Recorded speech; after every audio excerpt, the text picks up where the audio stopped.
Welcome back to another technical deep dive here in the debug zone. Today we're tackling a big question and breaking it down with insights from other users. Hopefully this clears up some misconceptions and helps you get the answer you need.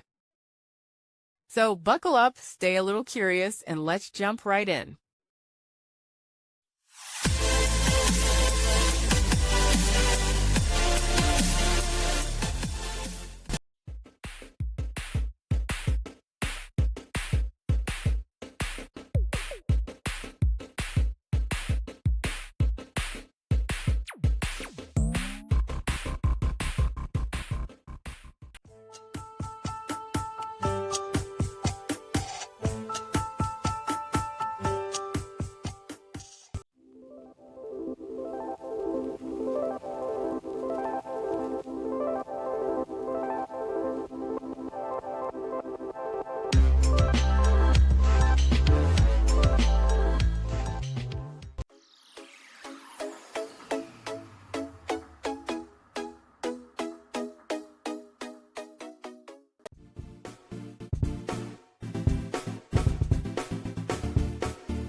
And that's a wrap.